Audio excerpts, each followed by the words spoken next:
Good morning, good noon, good evening, good night, whatever time it is that you're watching this video, because it's a video and you can watch anytime you want. This isn't a broadcast. Whatever. Good whatever, everybody. Hey, it's me. It's Alex. I got Addie here with me.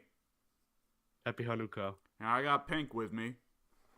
Hey there. And it's a podcast, and it's going to be a short podcast because we ain't got much topics, but that's fine because we've probably got shit to do anyways.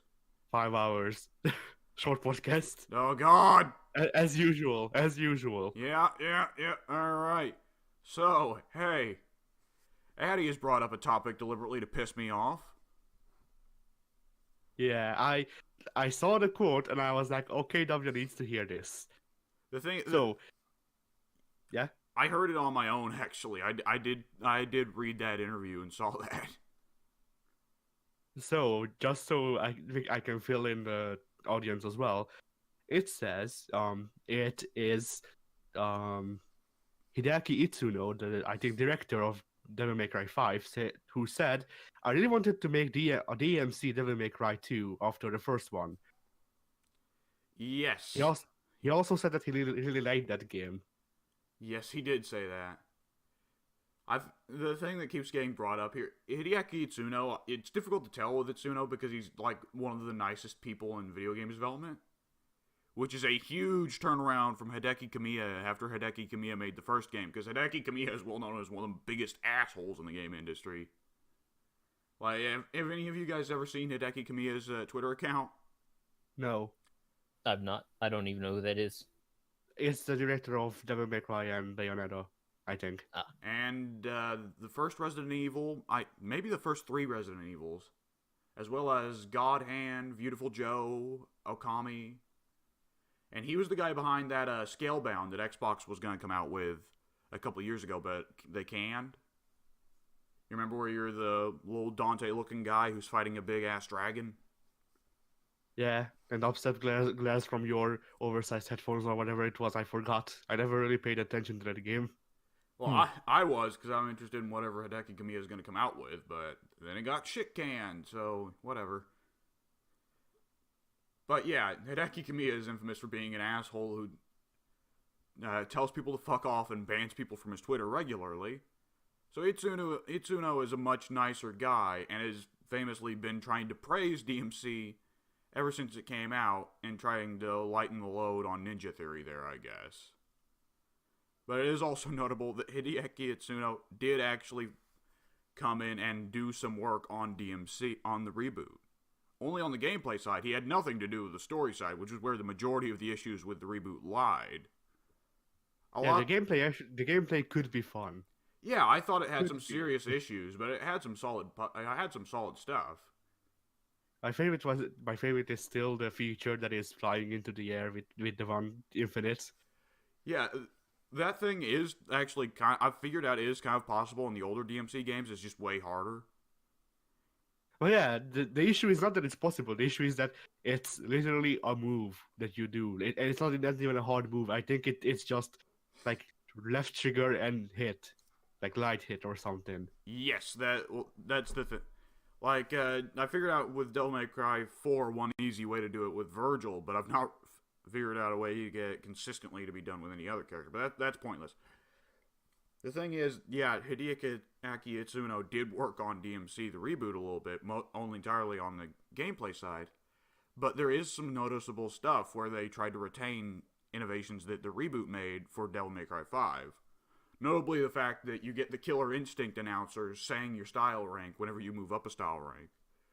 So that when you move up from, B, which is, I don't remember what the fucking style names are, like stylish to smoking style or whatever, right? You have the Killer Instinct announcer, they're going, smoking style or whatever shit, right? Yeah. And I mean, I think that sounds kind of goofy, but at the same time, it's Devil May Cry, there's lots of goofy shit. So I'm fine with it. Partially because I don't have to keep my eye on the side of the screen to know what style ranking I'm at. I kind of hope that after a while they'll just put in like guest announcers. Like here's Shao Kahn. Here's Shao Kahn. They are gonna. Why the hell not? They are gonna sell DLC announcers. They've already said that. There's some DLC announcers that come with the deluxe edition. The Lady of the Lore will tell you about your D-sides. Yeah. Devil May Cry. But yeah, obviously I think this is really stupid, and I don't really know if Itsuno's being serious or if he's just trying to be nice. Either way sounds logical to me. The main takeaway he had from it was, we can't make a DMC2 without Ninja Theory, and that's really good news to hear, because Ninja Theory ain't going to be working on DMC2 anytime soon on account of Microsoft now owning them. Thank you, Microsoft. Yeah. Ninja Theory will instead be working on the new Conquer, which will be DMC2. Just with a squirrel. Just with a squirrel. Honestly, considering the way how DMC1 handled things with your character, with Dante being a fucking asshole that smokes and drinks and gets laid all the time, and his main idea of a clever comeback is fuck you, that fits. Conquer works better as the main character of DMC than Dante does. Yeah, and the thing is, I'll take any day of the week, I'll take DMC like Conquer game over Young Conquer.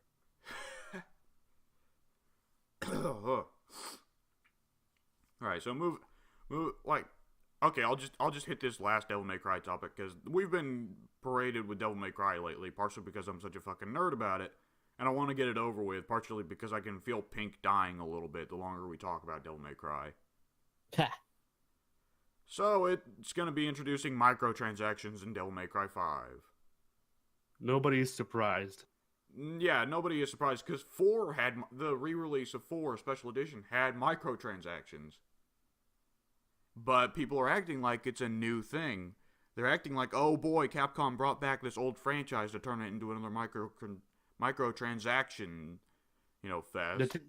The thing is, it's in the bloody sentence. It's Capcom. What the hell do you expect out of Capcom, of all people? Yeah, that is a definite part of it. But I think there's also the thing of, like, so far people have been really overreacting to this thing.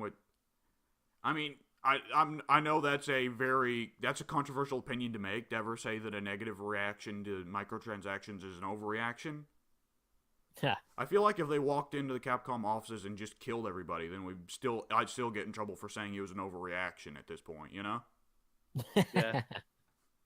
Like, I mean, I don't like microtransactions, but if they're just something there for stupid rich people to buy the way to the end of the game and skip the content, then fuck it, whatever. Let stupid rich people do what the fuck they want. The real question here is are the microtransactions just a cheat mode, or are microtransactions put in there so you won't be hindered completely by the the in-game progression system? Because if you're hindered, then it sucks. If you're not hindered, then it still kind of sucks, but it's at least half a notch better. The way Devil May Cry 4 handled it, there was no difference. I mean, the microtransactions might as well have not been there. And they're saying that 5 will follow the same structure that 4 does. The people who have gotten to play the preview versions of 5, which is it just me, or is it fucking crazy that they're letting so many people play this game and it's a half a year away? Right. Like, that takes, like, there are some developers that are not willing to let you play the game a week ahead of release. What the fuck is going on with Devil May Cry 5 that they're this confident in it already?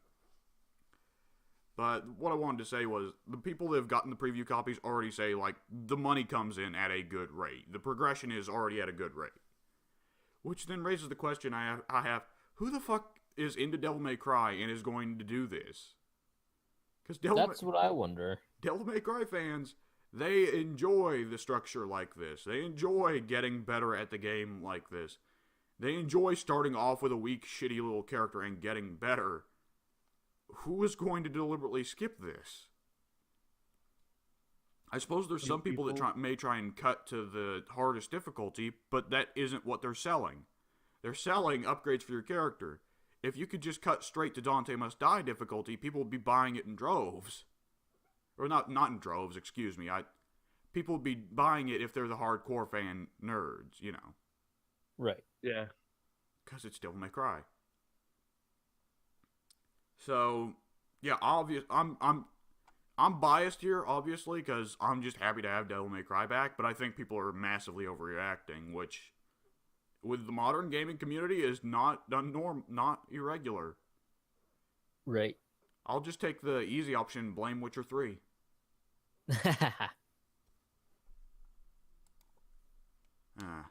And So when are we going? When are we going to send Sakurai to the Capcom headquarters with a flamethrower?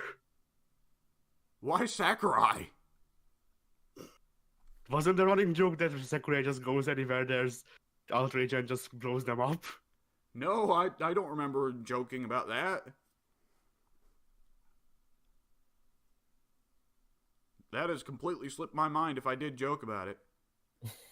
Oh, no, we started off with Nintendo, and then we moved on to something else, and then we said it there as well, and then yeah. I think what we joked about was something along the lines of Sakurai's, that one picture people made of Sakurai, like, now don't ask me for anything ever again, or something like that. So that's probably what we're referring to, I guess. I don't know. Yeah. So, yeah, so that Birds of Prey movie that we heard about getting announced by Margot Robbie, am I alone in thinking that that was the kind of thing that would be announced and just kind of never pan out? No. Yeah, well, they're actually casting people for it. Are they really? Yes. Who do they have so far? Well, we've got oh my god, I don't want to butcher this poor lady's name, but I don't see any other way to do it. I can't tell if it's French or not. I'll assume it's Journey Smollett Bell. I tried to look. The instant I heard about her being cast, she's been cast as Black Canary. And the instant I heard about her being cast, I was like, fucking who? And looking her up did not help. Evidently, she's just been someone who's been making the rounds on a lot of, HBO and Showtime television shows. And I don't watch those, so I don't fucking know. I don't watch anything, so I won't know who any of these people are. Isn't she freaking like the BBC Watson or whatever the hell? When Watson is a woman? No, BBC Watson is Martin Freeman. If you're asking about the American Sherlock show where Watson is a woman, I believe Watson is Lucy Liu. Okay, I don't freaking remember anything then, because the only thing I remember about that show is that Watson was a woman. That's it. I'm pretty sure that show is going to end with Sherlock and Watson fucking. Definitely. Man, that's just the strangest fan fiction ever. No, it isn't. Let me pull up my immortal thing. Don't you fucking dare. But the notable thing with Journey Smollett Bell is that she is she seems to be somewhat of African descent, but she's really light skinned. So Black Canary, I guess, is gonna be half white, half black now. Oreo Canary. Not quite. I don't think that's how Oreos work. Yeah, I've heard multiple definitions for how Oreos work, and at least half of them I do not want to talk about on the podcast. So, I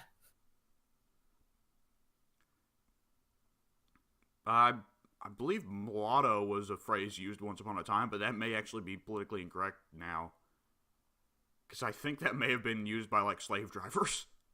Oh no, I can't remember. There's some word starting with an M that used to be used in old colonial times referring to people who are of mixed descent. And I don't remember if it was mulatto or something in Spanish. Whatever, let's shut up before I put my foot in my mouth. Yeah. It's Addie and Pink's role to be accidentally racist, not me. And they cast Mary Elizabeth Winstead as Huntress, which, Mary Elizabeth Winstead is it just me, or is she kind of a weird actress in terms of she feels like she's always been around and always on the cusp of stardom, but never really getting there? I've definitely heard of her name before. I have no idea who that is. I'm doing a quick Google right now. Do you know Tin Clover? Is she a singer? I don't know if she's a singer. She's a singer. She has albums on the side wiki here. Oh, well, that doesn't surprise me. Any of you guys watch 10 Cloverfield Lane? No. And you guys watch Sky High from Disney? No. I did. Yes, she was the villain of Sky High. You remember the one that's at first his girlfriend? Ah. Oh wait, did you say Cloverfield? Cloverfield Lane, yeah. Okay, is that the monster movie? No, the sequel where they're trapped in the basement and John Goodman's a crazy guy who's keeping them there. Okay, no, then I didn't see it. And I'm trying to think of anything else. Fargo, the television show Fargo. No. All right, well, yeah, she, like I said, always on the cusp of stardom, but never quite reaching it. You know. Right. And maybe this will be the one that actually gives her it, but I don't know.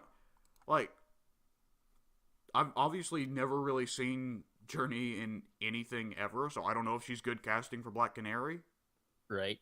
She's got to be, like, kind of a smartass, and, like, well, anyone who deals with Ollie on a regular basis has to be a smartass. And she has to be a badass. And I feel like, I don't know, I've not put much time into Arrow past season 2, but Pink, you can probably vouch for me here. The number one issue with Arrow was, boy, did they just ruin Black Canary. Yeah. Because she gets... All of them. Yeah. She gets one fight scene where she beats up 2 dudes, like in season 1. After that, just complete damsel in distress. She never beats anyone up, ever. And, like, I firmly remember Black Canary as being possibly, like, being in top contention for the title of best hand-to-hand martial artist in DC, in the DC universe. Mm-hmm. Yeah, but Black Canary to me, like, seems like she doesn't have a really good power, which is because if I remember correctly, it just screams. But she makes up for it by beating everybody up. So yeah, like she's one of the few people who can, stand up there with Batman, right? So that means automatic huge badass. Mm-hmm. Huntress, I think Mary Elizabeth Winstead as Huntress is actually pretty good casting. Because Huntress, I think it can be. I think it is also odd casting because, like you were saying, she's not a big star. She's, like, always on the cusp of becoming a star. But as of yet, I wouldn't qualify her as such. And it seems a little weird to me that they wouldn't have what I'm assuming to be the star role given to an already established star. Margot Robbie. But I'm perfectly fine with that as well. Margot Robbie is Harley.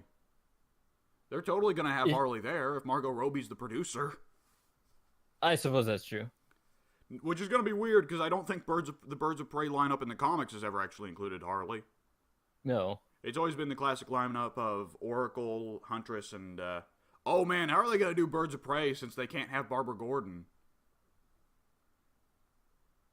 That is an excellent question. Because I think it's established in the DC Cinematic Universe that Barbara's not in a wheelchair.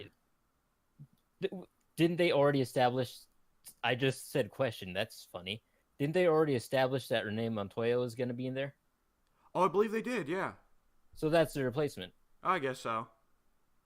But I mean, if she's not the question yet, then she'll just be a detective, just a random detective. Yeah. Which, I mean, they could make her the question, but I feel like they'd have to introduce Vic Sage to make Renee Montoya the question. In the same way that you need Mar-Vell to make Carol Danvers Captain Marvel. Right. But yeah, Mary Elizabeth Winstead I think is good casting because Huntress you need someone who can pull off somewhat of a heroic atmosphere, but there's still that sense that they might be a genuinely bad person underneath it all, who just wants to hurt people. I mean, if they're going with the mafia princess route where she's just trying to slaughter the mafia because of what they did to her family and all that shit. Right. Solid casting. I don't know what to think about Journey. I have no clue, but I guess we'll see eventually, won't we? Yeah, it's like I can't have an opinion on her because I've not seen her in anything at all. Nope.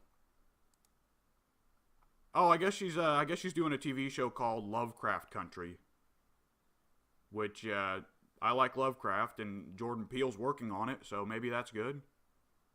Maybe it won't be. It looks like Jordan Peele's kind of getting pigeonholed into the role of racial horror, and that's kind of disappointing. Because, I mean, I enjoyed Get Out, but I'd rather not just see Jordan Peele do that for his entire fucking career. Let the guy do other horror stuff. Hollywood is weird. Boy, we're just burning through these topics. I hope you guys are ready to talk about what you've done in the past week. I have a list. Boy. So, yeah, Pake, I want to mention to you, Addy has started writing down the shit he does over the course of the week so that he doesn't forget it. That's a smart idea. It's something I've considered, but I've not done it yet. Yeah, I need to start doing it as well. I think I've got a pretty good memory this past week, but I should probably start doing it just to be safe. Alright, and the Dark Phoenix trailer has come out. Is anyone else shocked that this movie is still existing? Yeah. Because I was for sure they were just going to can it when the Disney Fox deal started going. Yep, I thought the same thing. But I guess it was kind of too far along to just be canned. So they're going to make what money they can off of it, and then that'll be it. I suppose so. It kind of feels weird that this is going to end up being the send-off to the Fox X-Men cinematic universe, though, doesn't it? The end of the Fox-Men. Yeah, I feel like Logan was a better send-off, partially because it ended with them all dying. Right. But, yeah, this trailer, it doesn't look too great. Like, Addy, who has no investment in the Foxmen, like, solidly is like, yeah, this looks like shit, guys. I mean, Beast just looks like he grew out his hair on his cheeks. Well, Those are called sideburns, Addy. Well, yeah, but you know, Beast should look more beastly. You know, he just looks like a blue person with sideburns.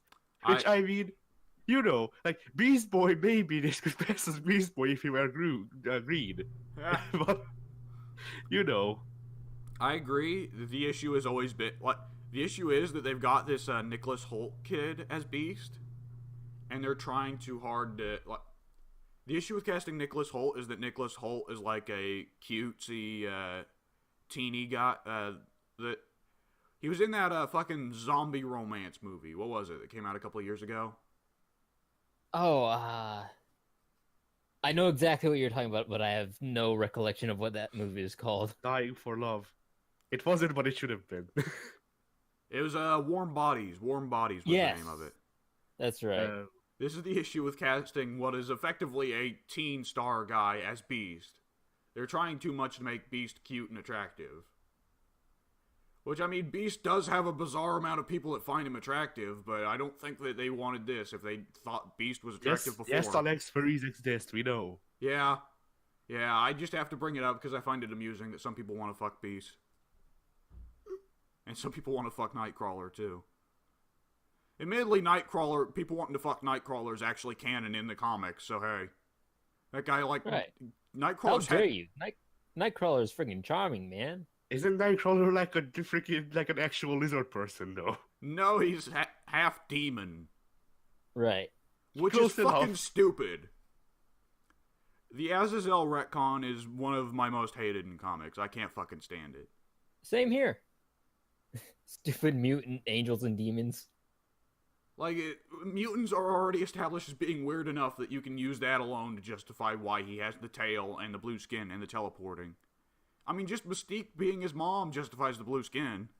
Right.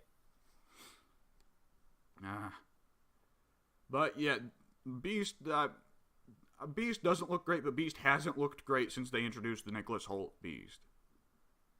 And Nicholas Hoult as Beast, not very good anyway. I don't think they've really let him be Beast, but even if they did let him be Beast, he probably wouldn't be good.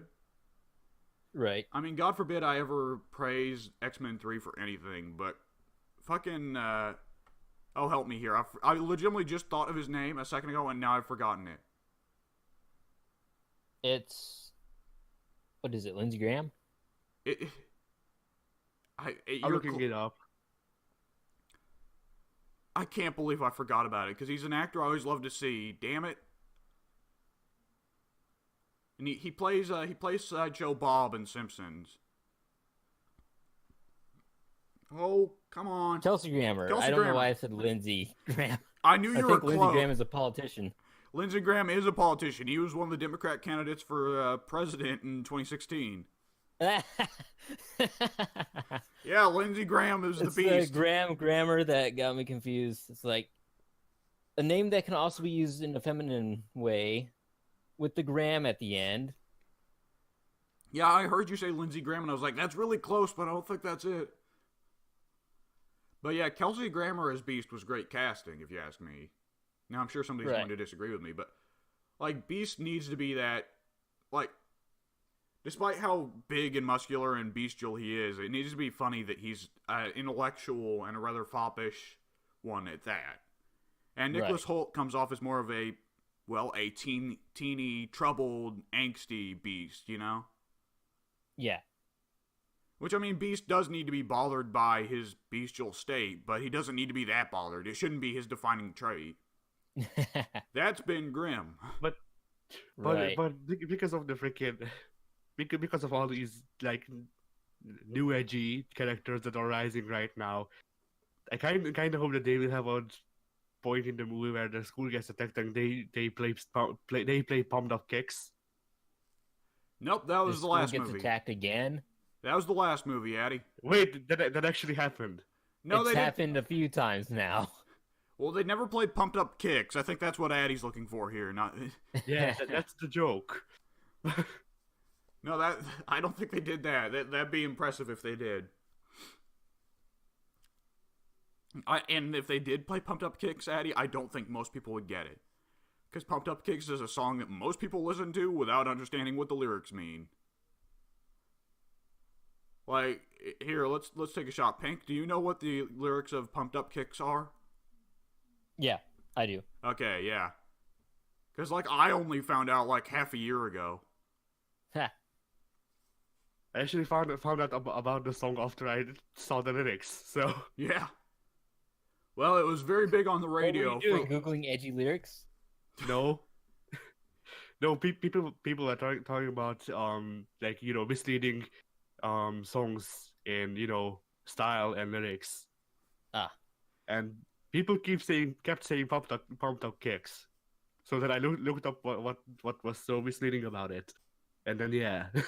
Yeah, that song was very popular for a hot minute, and then everybody realized, oh shit, it's a song about a school shooting, and it suddenly disappeared. Yeah. So yeah, this is Dark Phoenix is one of those movies that I swear I heard pieces about, but I completely forgot I heard those pieces about. Like an actress shows up at one point, which I am like 99% sure is Emma Frost. Like, I'm pretty sure that's her in the thumbnail right there. And I swear I heard at some point about Emma Frost being cast. But at the same time, I forgot. And I'm honestly not sure if Emma Frost is supposed to be dead at this point. Because I feel like she was supposed to be one of the mutants that Peter Dinklage killed in, what was it, Days of Future Past. Yeah. It's a great storyline. I always forget its name because it's such a poorly written name. Like, I feel like it's supposed to be bad, and that's why you remember it as like X-Men the pre-sequel. Yeah. Admittedly, the pre-sequel was deliberately developed with the idea that the joke was it was a stupid title. Yeah. But yeah, I'm almost 100% certain Emma Frost was killed by Peter Dinklage, but I guess she's back. Because fuck it. Because she's a snowman, so they've put Emma Frost in these movies twice, and it didn't work either time. So I guess this is gonna be like, third try. And every time is at a different take, because they put her in Origins Wolverine, and she was just like bizarre. She wasn't really Emma at all. She just had her powers. Then they put her in. First Class. First Class. I'm forgetting all the fucking names. They put her in First Class, and they had the whole thing of her being seductive and basically dressing like a stripper and all that. They'd never really included the parts of her being manipulative or intelligent or setting up her own evil supervillain teams. Or the part of her ending up joining the X-Men. And maybe they're trying to go for that now, but something tells me no. She's probably the villain here. Because I don't think they're going to go for... It can be assumed. I don't think they're going to have Magneto go crazy at the end again, considering that the past three movies with this guy, damn it, I'm forgetting his name. The past three Michael Fassbender Magneto movies have ended with, oh, well, we dealt with the villain. Oh, wait, Magneto's gone crazy. Everybody stop him. So I wasn't wrong. It is Michael Fassbender. Yes. I always forget the guy's name because Michael is not exactly a remarkable name. Well, his family name roughly translates to Dick Bender in Hungarian. So Oh, good. That's Magneto's secret power. He can bend metal and he can bend dicks. just when you thought you were erect, Magneto comes. That's a secret power. He ruins your sex life. Yeah. And Charles is just like, damn you, Eric. That's why he's always in a wheelchair. Poor man. Well, that's two reasons why Magneto is responsible for him being in the wheelchair. Xavier was like, if it won't stand up, neither will I. He always wears that blanket over his legs just to hide the fact that it's all bent up. Yeah. Like if you take off that blanket, you can see through his pants. It's like bit into a pretzel knot. God. So, I feel like it's also worth noting, it doesn't look like they're going to be adapting the Dark Phoenix storyline from the comics at all. Which, I no, mean, not at all. I mean, that's kind of to be expected considering they tried to do it with X-Men 3 and it failed horribly. But at the same time, they didn't really do it well with X-Men 3. Right. It's like they see that the Dark Phoenix saga is something that's like the most critically acclaimed X-Men arc ever, and they want to put it on the big screen, but they don't have the capability to put it on the big screen, so they're kind of just, I don't know, Hoping nobody notices. jury rigging it all together. I think the big issue here is the fact that the Dark Phoenix saga always needs to fit into a larger story. Because, like, in the if you go back and read the old comics, like, there's clearly build-up of, like, oh, Jean may not just be mind control powers, she may be way more powerful than we think. And then she dies and just walks off dying, and it's like, oh shit, Jean is way more powerful than we think. Right. And then she eats a planet. And then she got banned for hacking.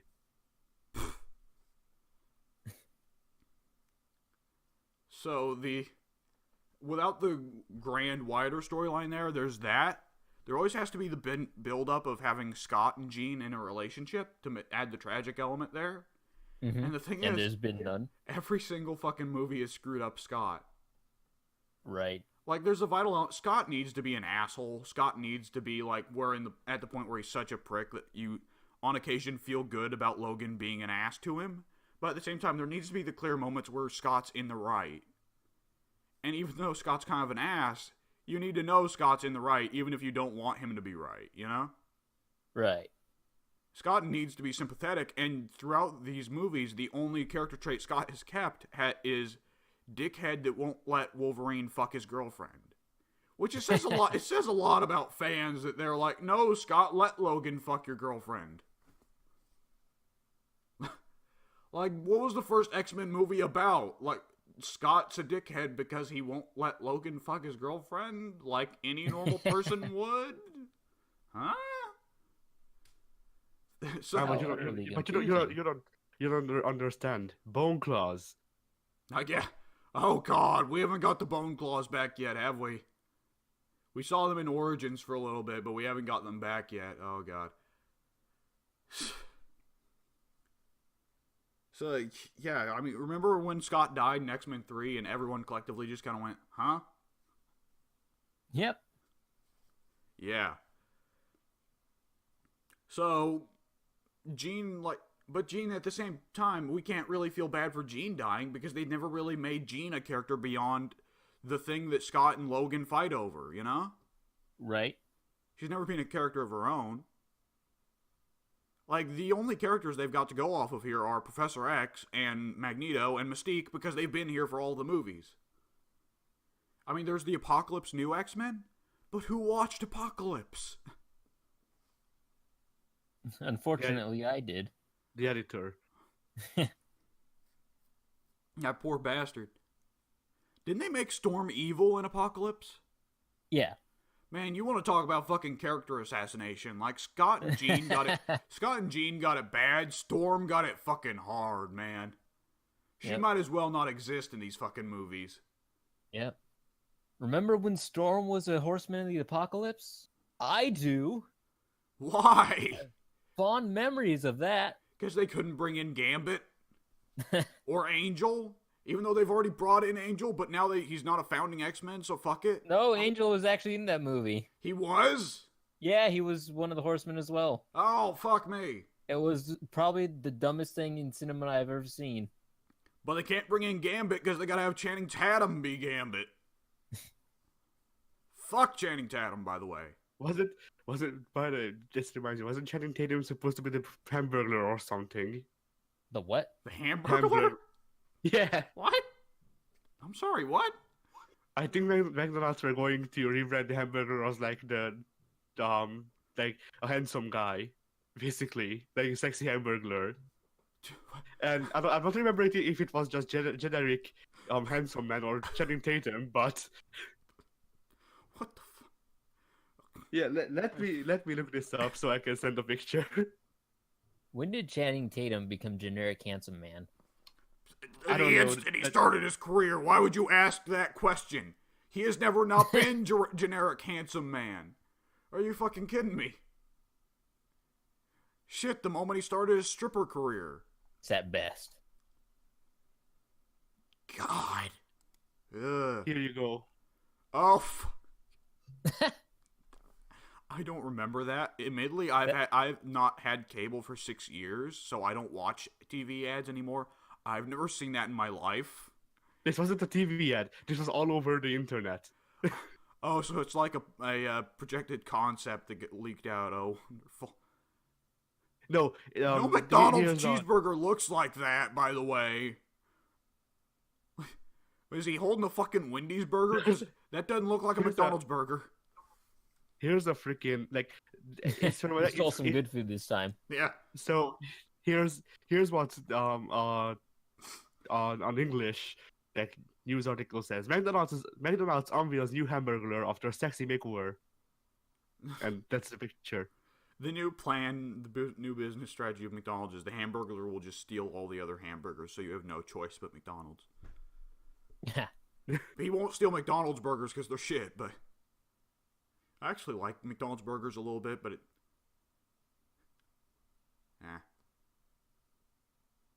What was I going? What were we talking about? Dark Channing Phoenix Tatum. and it inevitably led down this path. Dark Phoenix leads to the Hamburglar. Yeah, there we go. Channing Tatum as the Hamburglar. Oh God, kill me! It's Kill actually me just, now. it's actually just Magic Mike, but instead of pants, he has a giant hamburger on. And he strips him off for every hamburger he steals. Yeah. He steps into the audience and he takes a hamburger out of a chick's mouth, and he does the those stupid Hardee's ads. They're just half naked girls eating burgers. He does that, But but this gender time it's a flipped. half naked dude. Yeah, it's gender flipped. And it also still has Kevin Nash in it. And he's just in the background being Kevin Nash. Yeah. Power bombing Like Grimace. Kevin Nash does. The thing is, Kevin Nash actually was in Magic Mike, I'm pretty sure. He was. My mom watched those movies and she said he was alright in them. Though I don't know in what sense she meant alright. I mean, there is a part in that movie, because yes, I actually watched that. But yeah, there's a part in that movie when they're in like not tiny whities, but you know those dick speedos. And G-strings? I don't know, but whatever. They're in those speedos. Their speedos are camouflage. They have like tactical stuff on them everywhere else, and then they act like their dick is a gun, and they machine gun the women in the crowd. Tactical Speedos. When are they going to introduce those in wrestling?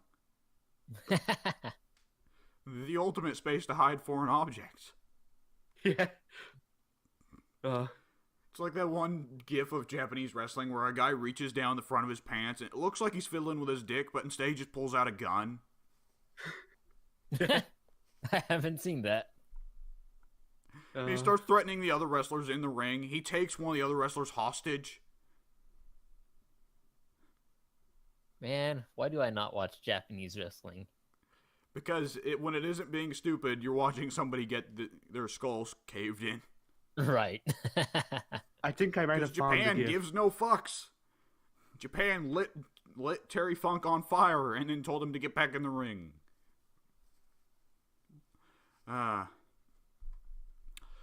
Dark Phoenix is one of those cases where the thing is so shit that it leads our minds drag off to go find something funny to talk about. So it leads Right. to Hamburglar lighting Terry Funk on fire while Kevin Nash, the stripper, jackknifes Ronald McDonald. It leads to the quality content that the Dark Phoenix will just not give you. Yeah, don't That's watch the Dark gift. Phoenix. Devote the hour and a half of your time to our podcast instead. Yes. Yeah. Our What is this podcast that you posted? Our podcast features 99% less Oh. Jennifer Lawrence. God. 100% more That sexy 99% hamburger. less Jennifer Lawrence is all you really need. It also features your daily dosage of sexy hamburger and Channing Tatum. Oh, yeah. I feel like this is just leading back down the road to that meme with that Twitter meme somebody posted of the McShitter story. You guys ever seen that? No. Oh, the McShitter. What a gloriously stupid Twitter chain. I might bring it up. By the way, Addy, if you posted a picture there or we can't see it. No, I just sent a gift to Pink, the gun gift. Here we go. Alright, here we go. This fucking picture. I don't think that it's, I think it's too big to actually put in the fucking video. So I'll probably just include a link to it on the description. But, oh boy. Animation. W. It's too You can long. just animate it. You can animate it moving up. No. I'm too lazy. Shut up. So, Addie's just always trying to find work to give you. yeah. No, Like- I'm just saying work that I do. So, yeah, it's a chain. This guy called Wint, who evidently is a well-known thing for trolling the shit out of marketing companies. You know, I looked at him for like half a second and I thought it was Scott Steiner. It's either Scott Steiner. It looks like Jack Nicholson to me, which makes the story it makes the chain a lot funnier when you hear it in his voice. I have a $1 million idea that will pull your falling company directly out of the toilet. Hear me out. Alright, so first off, we know that the Hamburglar has become soft in recent years. The customers no longer fear him. And it is necessary, I believe, to threaten your customers with some sort of villain to increase the perceived value of your food. But how do you shake the core of a public fresh off the heels of the 9/11 atrocities? What is it that they fear most? They fear chaos. I can't keep going. They fear chaos. They fear those who don't simply loot and plunder as the Hamburglar does, but those who seek to destroy. And so me and the boys have invented the McShitter. Does anyone else want to take it from here? Sure. Alright. A fictional man who jumps up on the tables and shits all over the customers' meals. I know, it's Fucked up. messed up, yeah.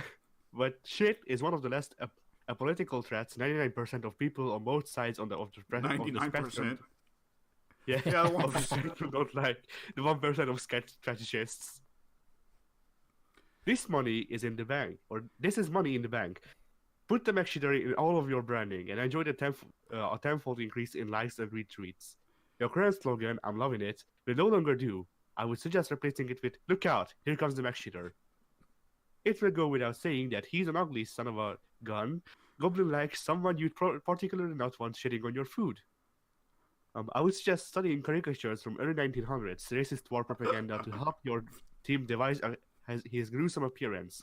That's it. Thank you for hearing me out. I am a huge fan of the Big Mac, and I just imagined the Big Mac filled with shit. Anyway.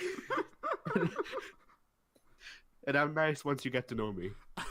I would suggest studying caricatures from early 1900s racist war propaganda. Look out, here comes the McShitter. Someone you'd particularly not want shitting on your food, so Who Ah, in particular would you want? That's the real question there. that's a good question. And we all know about Two Girls, One Cup, so we know there are people that want specific people shitting on their food, so hey. Oh my god. I love that. That's one of my favorite stupid internet things I've ever seen. The thing is, it wouldn't be a good investment because it would just give people free meatballs. Oh god. What's wrong with you?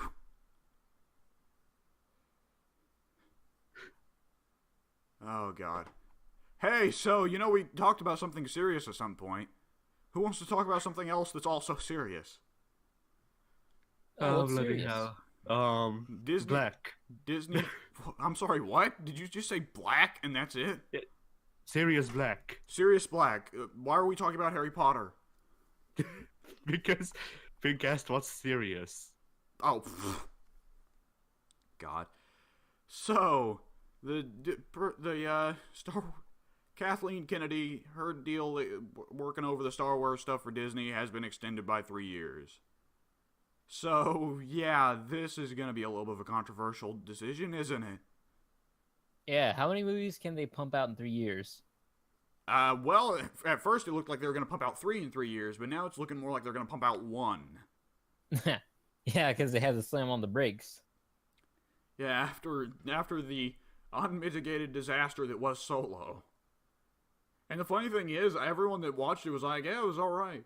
So the one that was alright, yeah. I'm in the camp that I've enjoyed all the Star Wars movies I've seen. I didn't bother to watch Solo because I didn't care. I mean, it was the thing everyone had against Solo was, I don't really care.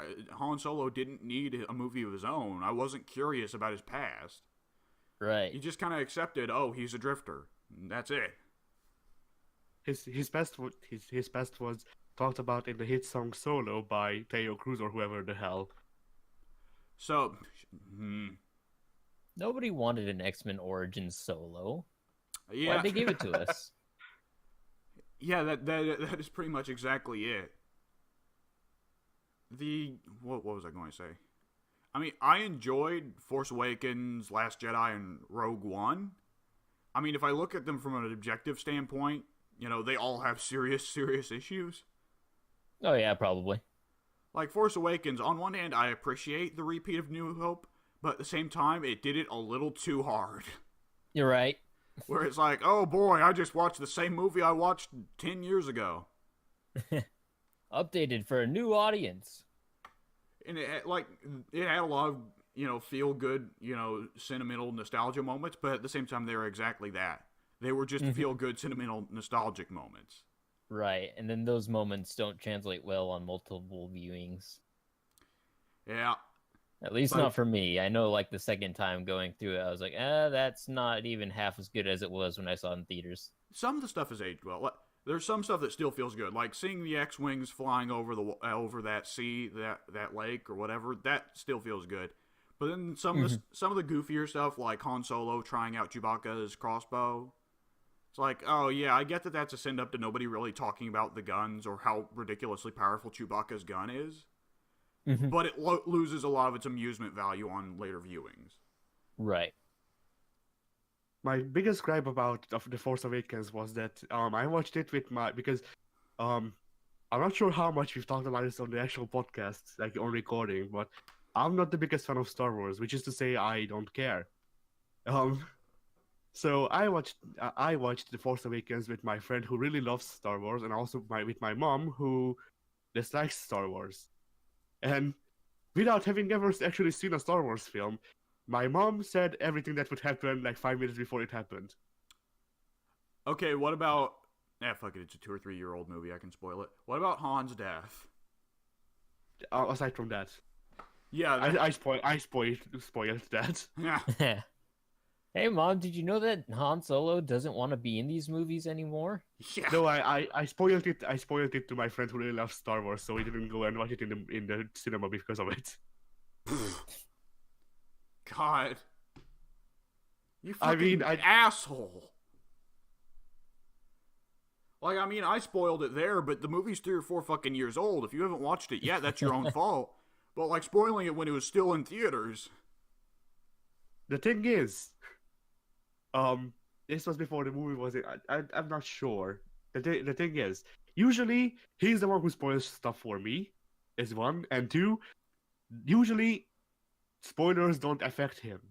Okay. So I was like, fight fire with fire then. yeah. I don't think that doesn't make you not a horrible person, though.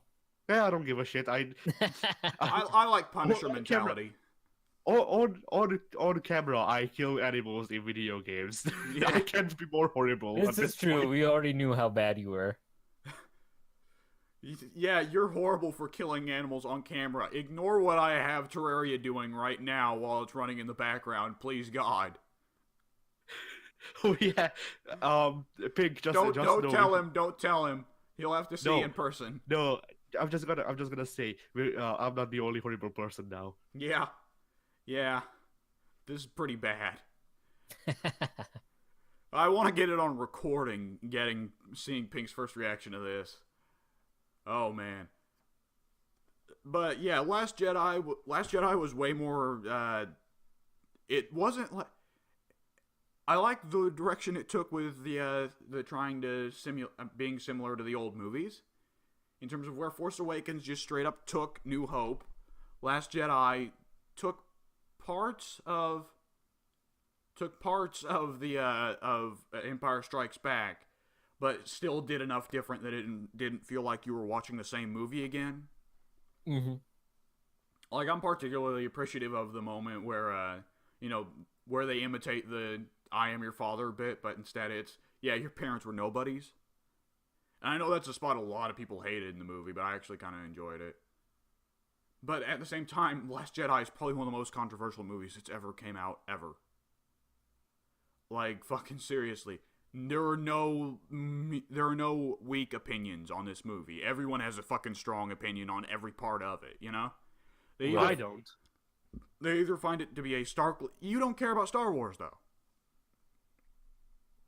But everyone either finds each aspect either be starkly innovative and, like, introducing fresh new life into a series that needed it, or a utter perversion of a long-running franchise, you know? Mm-hmm. Welcome to Assassin's Creed in 2018. We'll come back to this. Right, but that's from a gameplay perspective rather than a story perspective. It's from both. But, like, yeah, it's like, oh, the Jedi were kind of douchebags, and now it's officially acknowledged, but also not that bad of douchebags, which makes Luke Skywalker retroactively a douchebag for swearing them off. Yoda destroyed all of the old Jedi texts. Oh boy. Rey, actually, her parents were just unimportant, and they imitated the "I am your father" speech to say that her parents weren't important. So, I mean, yeah. I'm curious, like, Pink, what was your view on Last Jedi? Oh, I haven't seen it. Oh, God. Sorry for spoiling it for you, then. I assumed everyone Oh, here... no, I have no problem with that. I don't think I have any intention to see it. Okay, there's one particular surprise I'll leave for you. Just in case you someday see it. Because there's one particular part that comes as a big surprise to everybody. That, like, not only throws a lot of Star Wars' ideas at the wall, it throws general storytelling's ideas at the wall. Yeah. And it's one that I actually liked a fair bit, but it was because I didn't like the person... I didn't like where it was going, but at the same time, I get that a lot of people were interested in where it was going. Yeah. I thought they took a particular concept from Force Awakens that was a straight up ripoff of the original trilogy, and they turned it on its head. Mm. And it was something there was a big mystery about, and people were really interested to see where it went, and it went nowheres. Because they wanted to do something different, which I felt it was, the way they handled it was too similar to the original trilogy, so I'm glad they just cut it off at the head in Last Jedi. I think I know what you're talking about, but I will try to watch Last Jedi probably over this weekend, because next weekend 2K19 comes out, and then that'll take most of my time. All right, I think Last Jedi might be on Netflix or something if you got Netflix. Yeah, I'm pretty sure it is, because I've been tempted to see it once or twice before, but never actually bothered to. Yeah. And that'll be interesting to actually hear you talk about it, because we'll be able to talk about it more in depth, I think, when we have two people here that have seen it. Because, Addy, you know the spoilers, but you've not actually watched Last Jedi, have you? No. All right. Yeah, I am firmly in the position of I don't really care either which way about Kathleen Kennedy being kept on, because the new Star Wars movies could be worse for me, could be better for me, you know? Mm-hmm. I enjoy them, but I recognize that they are seriously flawed movies. But I do recognize at the same time they probably should have gotten rid of her because of how controversial every single decision she's made has been. Right. I don't think it's good to keep a leader around who has been at the helm of all the controversies that have gone on basically since this new trilogy's inception, Force Awakens notwithstanding, because I'm pretty sure once that hit theaters, everybody loved it. It wasn't until a few months afterward that everyone realized how controversial it could be. Yeah. I definitely remember a big turnaround where I was one of many people who saw Force Awakens, like, on the week of opening. And I was like, fuck yeah, that was amazing. Star Wars is back. Like, I never really... Force Awakens exists in a weird spot where I never really understood people complaining about how the original trilogy was amazing and had a sense of wonderment that the prequel trilogy never had. I didn't get that until I watched Force Awakens, and then it made sense to me. And I still notice that feeling with Force Awakens a lot. And I say this as someone who actually loved Revenge of the Sith. Now the other two prequel movies, like, even as a kid, I didn't like Phantom Menace. Right. I don't think anybody liked Phantom Menace at any age. I like Darth Maul. Yeah, but you're a nerd. My mom loves Jar Jar Binks. Oh. I mean, so do I, ironically, but, like, I can't imagine liking him unironically. I don't know, I guess it's like, since he's so sweet and innocent, a lot of people appreciate that, except that Jar Jar Binks was the one who caused the rise of the Sith. Right. That's the best stupid lore tidbit out of the prequel trilogy, that I feel like George Lucas intentionally shoved it in as a middle finger to the fans, you know? Right. I read a theory that all along Jar Jar Binks was Darth Plagueis' device. Oh my god. Yeah, that is actually a long-running theory people have been talking about, and it started out as a joke, but it eventually got serious, and now it exists in a very weird place. Right. But, yeah. So, Pink, what have you done in the past week? Have you finished Iron Fist Season 2? I have not. I have not watched anything on Netflix in a while. I've been doing a lot of work, and outside of Terraria with you guys, I've only been playing very briefly. I've been investing a little bit of time into Siege and into 2K18 in preparation of the upcoming 2K19. So I gotta basically build everything up to WrestleMania and complete that and make sure nobody is a champion who won't be in the game. Rest in peace, Nikki Cross. Oh man, you actually keep your universe going from year to year?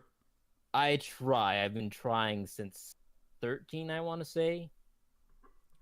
That sounds like an interesting experiment. I've never been able to pull it off. 2011 and 12 were the best years for Universe with me, because past that point it gets so complicated. I have too many toys in the toy box to play with, and I want to play with them all. So I always just create a huge fucking complex mess that I play for like a day or two and then reset, you know. I leave the game for a couple months and then go back and reset the entire universe and try it. And this time, I'm like, this time I'll only use like, you know, half the roster, and then I don't. Because I get into the moment where like, but what if I want to do a storyline with Kevin Nash? But what if I want to do a storyline with Vader? But what if I want to do a storyline with John Cena? You know, all that. Right. I get worried about what ifs and all that shit, so, you know. Mm-hmm. I just didn't start using Legends until very recently, like probably with 2K17. So the Legends part wasn't as much of an issue for me. I might have used like one or two every now and again. I know I would always use Kevin Nash and Eddie Guerrero if they were available. But for the most part, I always try to keep it modern. I have a notebook in storage probably with timeline that I've got. So it's been pretty long running, and I always enjoy the time that I invest into it. I should probably look into that. I'll probably get 2K19 at some point because it sounds like the innovations it makes are really fucking good. And I should probably look into trying to set up a more consistent universe with a notebook and things. Yeah. With all the little changes they've announced for universe mode, finally, that's what really has me pumped this year. I would not have bought if they didn't have all these universe innovations. Right. Every year, it was mostly just looking forward to basically an updated roster and maybe one or two things changing slightly in the gameplay.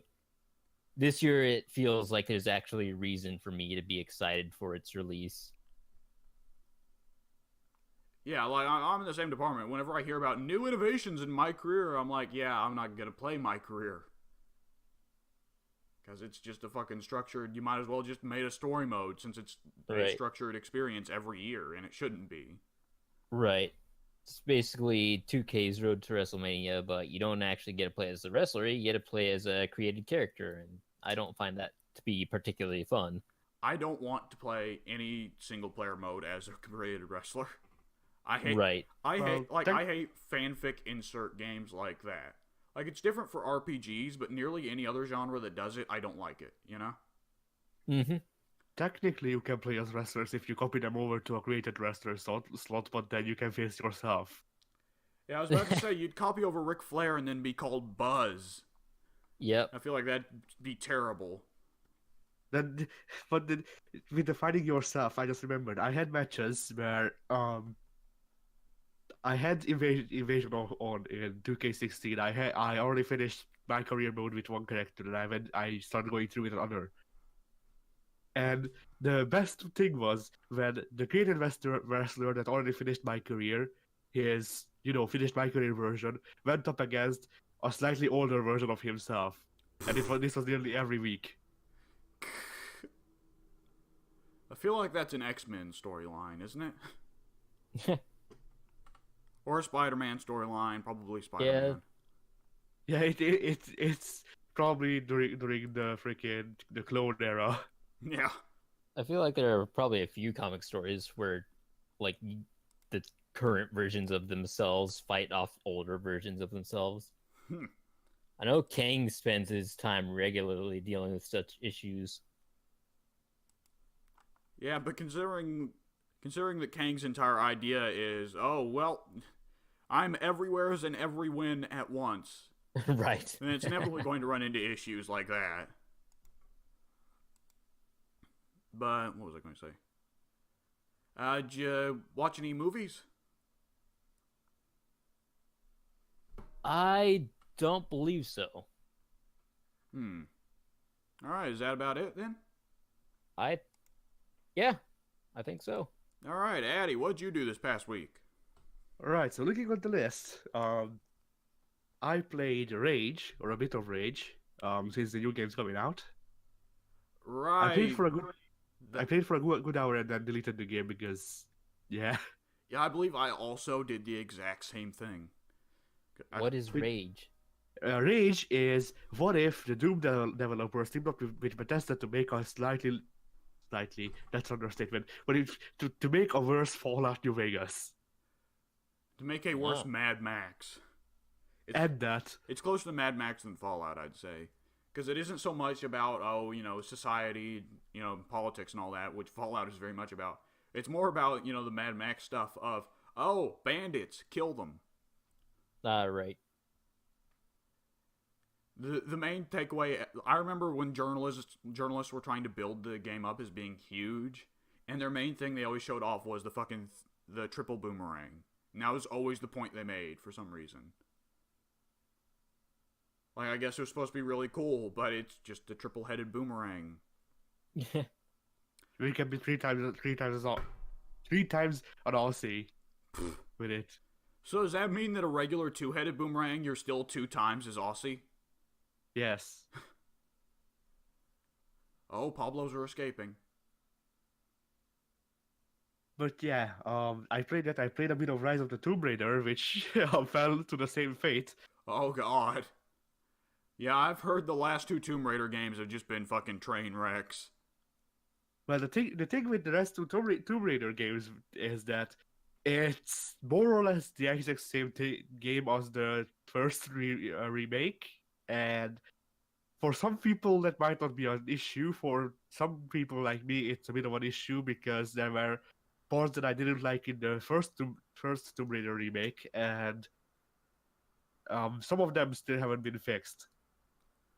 I feel like I'm gradually getting more and more sick of new Lara as a character, you know?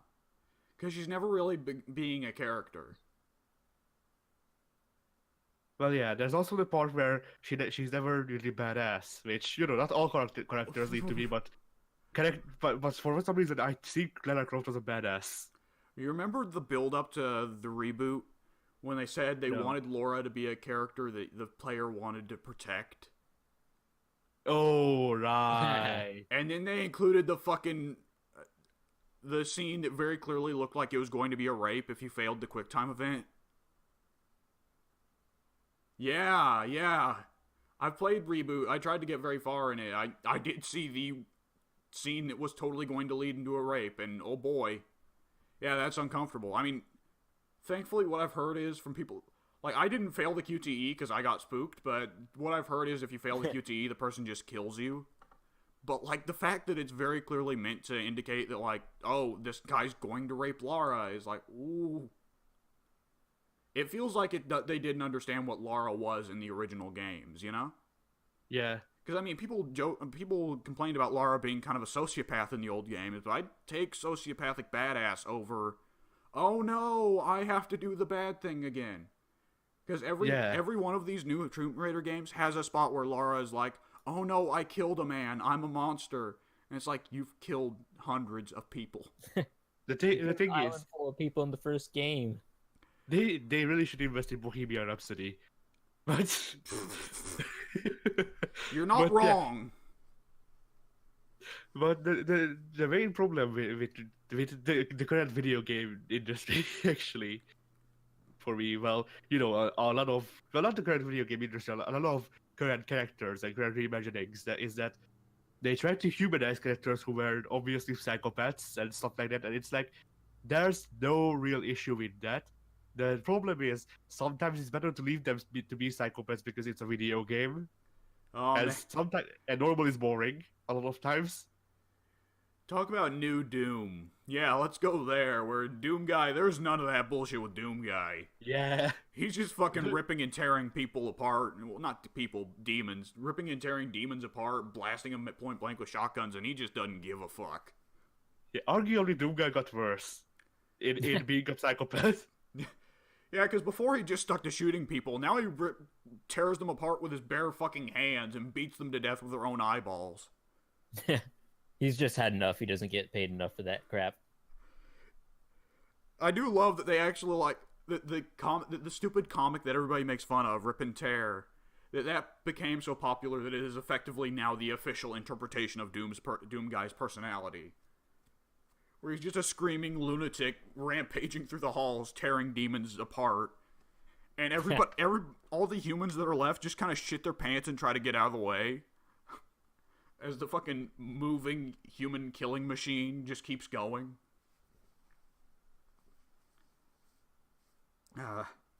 Remember Yeah. You guys ever see the part in the classic Rip and Tear Doom comic where he starts complaining about people damaging the environment? No. He's full on in the middle of a crazy rant of Rip and Tear, and he just starts talking about the nuclear waste that everybody's leaving around the Mars base, and complaining about people destroying the world and not caring about the environment. And this is the same guy whose game freaking ended with a bunny's head being on a pike. Yes, but to be fair, the bunny was his bunny, and the demons did it. That's his motivation in Doom 2, is you killed my pet bunny, you bastards. Ah, I see, the John Wick method. Yeah. That puts Doom in a whole new light when you think about it, because the thing is, the new Doom is canon to the original Doom games. Because Doom 2 ends with the Doom guy being trapped in hell. The Doom new game begins with him being retrieved from hell in a sarcophagus by the scientists. So it's like, Oh my god. The new Doom guy that's so brutal is motivated by the murder of his pet rabbit. That's why he's ripping and tearing and slaughtering thousands of demons. Because they fucking killed his bunny, damn it. 15 years ago. It's completely understandable, I would say.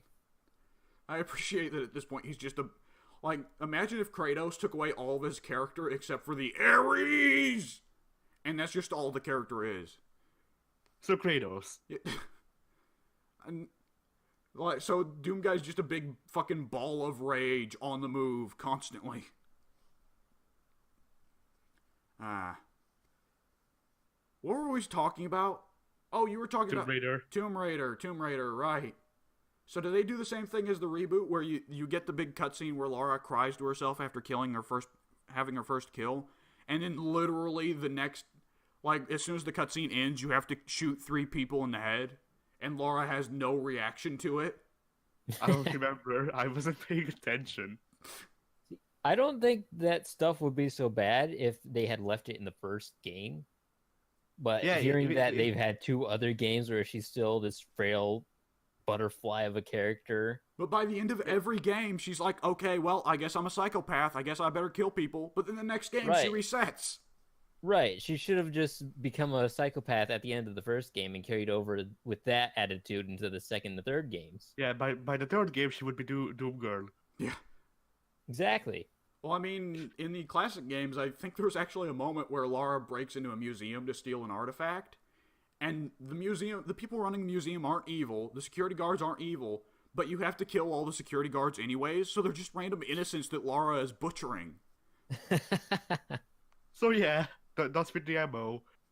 And having no reaction to it, because it was an old game where characters didn't react to killing. God. That's still better than reboot, Lara. Yeah. I kind of hope there's a mode where she laughs when you kill the people. Whatever. Just breaks out into evil laughter after particularly brutal kills. Yeah. Like that sounds like something they didn't like. Wouldn't Trevor do that in GTA 5, where sometimes you'd kill people and he'd like start rambling or some shit? I don't know because I never played Trevor. Yeah. God. Just like, you know, murder psycho I can take. Just regular psycho who freaking puts his dick in eye sockets, not as much. People soup. Mean bicycle. Just. Yeah, Trevor basically is a Borderlands psycho. You're right. Too bad they can't buy the mask anyway. Yeah. I also played Snake Pass, but I have it written down as Snake Ass Pass. What the fuck is Snake Pass? So Snake Pass is this indie quote-unquote platformer, or at least that's how I was introduced to it. That is, well, it's a kiddie game for one, so you know, but it's just really not fun. That's its main appeal, huh? That it's not fun. They put that on the box. I don't know what the Snake appeal Pass. is. Like, it's not fun. The thing is, you're a snake. You slither around. You climb up on stuff, and that counts as platforming now, I guess. You have a bird following you, and that's it. That's all I've seen. I feel like if some game did advertise it's not fun on their cover, it actually might gain following via YouTube. Dude, Goat Simulator. The freaking dev came out and said. No, Goat Simulator actually. The Goat Simulator's dev actually came out and said you should spend your $10 on something else. I'm reminded of Earthbound when it came out way back in the 80s, and the big thing on or it would have been early 90s when Earthbound came out, wasn't it? Right. And on the front cover was the thing saying, "This game stinks." Because the thing was, you could scratch the front cover and it would make it stunk. Literally, it stunk. But it wound up being a devastatingly bad marketing campaign. Because guess what? Stink also nowadays people don't say something stinks if it's bad, but back then, yeah. Back then, if something stunk, that meant it was awful. That's why it took like 3 decades to get any Earthbound games in America. I forget, is Nintendo working on a Mother 3 port yet? No, I probably not. Are they not? I feel like there's one that already came out. I thought like a year ago at one of the Nintendo Directs they announced they're finally bringing Mother 3 stateside. Right. I haven't heard. Whenever I buy a Indeed. Switch, I need to pick up Mother 3. That game sounds really fucking good. But yeah, the main problem I had with Snake Pass is that I probably still wasn't introduced to most of the gameplay elements. But what I played was enough. And there's they have you climbing these like rungs, but you need to tighten your grip by pressing a button. And if I tighten my grip, I can't move. If I don't tighten my grip, I fall off. So That sounds You like there's know. a trick to it, but there probably is, but it's a bloody kiddie game. I guess. And then there was also the problem where it just like every level that I played I don't know how many levels, whatever, didn't count them, but every level that I played just felt samey, which there's good if you have it's good if you have like worlds and you have consistency between those worlds, but there is such a thing as too many levels or too long levels. Yeah, I don't know. So yeah, you do anything other than playing a kiddie game? yeah, I also played another world, or at least tried to. I Oh, got to the God. second screen. I got to the second screen and gave up. Right, Another World. Was that MMO game that came out a couple of years back that just kind of floundered? No, another world was like I think it was a DOS adventure game that's like very cinematic and also really freaking hard. An adventure game that's really hard? Yeah, And it's on Did DOS. I believe so. Let me look it up. What do you mean by DOS? Are we talking like Zork, where it's text-based, or like were there graphics? There were graphics. Okay. I played it on PS4, so there had to be graphics. I don't know. Sometimes the goofy shit that gets released for these consoles, man. So yeah, Otherworld, I can't seem to find the date for when it was released, but originally it was on the Atari ST the Atari ST. Then it was ported to the 3DO, the Apple II, the MS-DOS, which the Game Boy, the Sega CDs, there's Genesis, there's SNES, and then the re-release got ported to everything else, more or less. Oh, Oh, boy, there- the 3DO, huh? It's 1991. That's when it was released. God, I forgot the 3DO existed. And now I'm thinking Yeah. about plumbers don't wear ties. Oh yes, we need to find a way to play that game for the channel, and then also shut down the channel because we will get thrown off. No, you and me ain't suffering through that. That's another thing of Alex and Addie know about a stupid thing and then make Pink suffer through it. Yeah. So yeah, I did that. I also played I Am Alive. I Am Alive is a post-apocalyptic, surprisingly not zombie. Like I want to call it an adventure game as well. It was It had horror tones, even though there wasn't a monster. yeah. A lot of it is about parkouring through apocalyptic landscapes, from what I saw. Yeah, a lot of it is. But a lot of it is parkouring, and also a lot of it is managing your stamina because that's a thing. Yeah. And also that there's like it's a linear game more or less. Like there's small open world elements. Bless you. Thank you. But yeah, there's small open world elements to it. But more or less, it's very scripted. The thing I like is that whenever there's people, coming up to you with a gun or something, you have a gun as well. You just don't necessarily have ammo, but you can still pull out the gun and point it at them. And if you can use that to walk away, or you can use it to scare people into submission, or just giving up. Yes, that was one of my big takeaways, was that you could threaten people with the gun even if it wasn't loaded. I'm hoping that shows up in more games. I'm hoping that shows up in Red Dead 2. Though I doubt there's going to be situations in Red Dead 2 where the gun won't be loaded, but Yeah. But so the general, the world seems interesting. The gameplay, well, I remember playing it a good bit when it went free with gold. Um, I got to like X3 or something. I don't remember. But the thing is, the game just got so dark. Not in story. I just couldn't see a lot of times. So I quit. If I ever And get you to play through the classic Devil May Cry trilogy, you will know the meaning of playing a fucking game that is too dark in that sense. yeah. Phew. So I quit then, and then I started the game back up from the beginning now because yeah. So far, the things that I really dislike, well, are the stamina system because I've talked about it enough. talked about how much I hate stamina systems enough. I feel, and the retry system because instead of just being a normal game, it has a retry system where you get a select number of retries that you can then up by finding camcorders all over the place. And if you use up all of your retries, then you have to retry the whole episode over, which are the levels, I guess.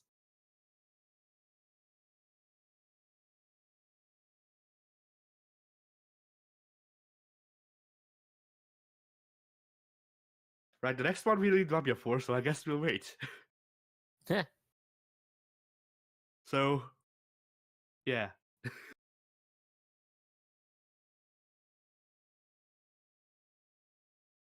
So, Actually, kind of curious as to what he went off to do. I had to go blow my nose.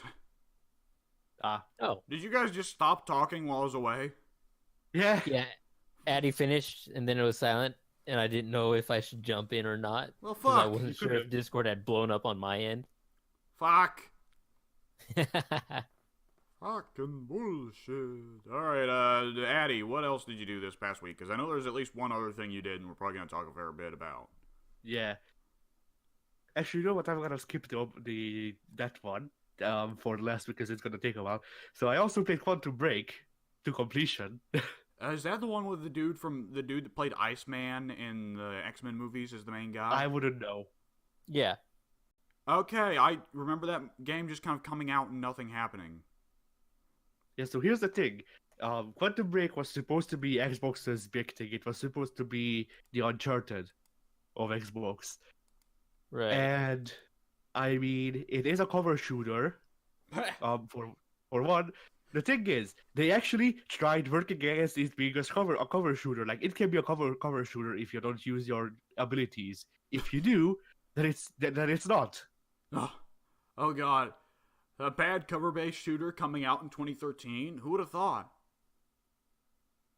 But yeah, and I think all of the praise I can say about the game can be left on the gameplay because most of the gameplay because the gunplay I can't really comment on the gunplay because I just don't feel any difference in gunplay between games. But how the abilities affect shooting really very interesting because the game's plot is centered on time travel. Basically, you're a dude, your brother is a scientist, your friend is also a scientist, your friend goes into the future, becomes evil. This is the basic plot. That sounds like a time travel plot, alright. Yeah, and the freaking time machine go boom, and then you are the Fantastic Four. Okay. There we go. I love sci-fi, how explosions create superpowers for no reason. They should just create death, but no, they give you incredible power. Yeah, so like I don't think your brother gets anything because he appears late, like after the explosion, but you and your friend get time powers. Alright. Yeah, and so there's things like just jumping between places, slowing down time in a bubble, things like that, and these can actually affect gunplay pretty good because you don't have a run button, you don't have a dodge, you don't have actually a cover gameplay. It's automated when you enter cover.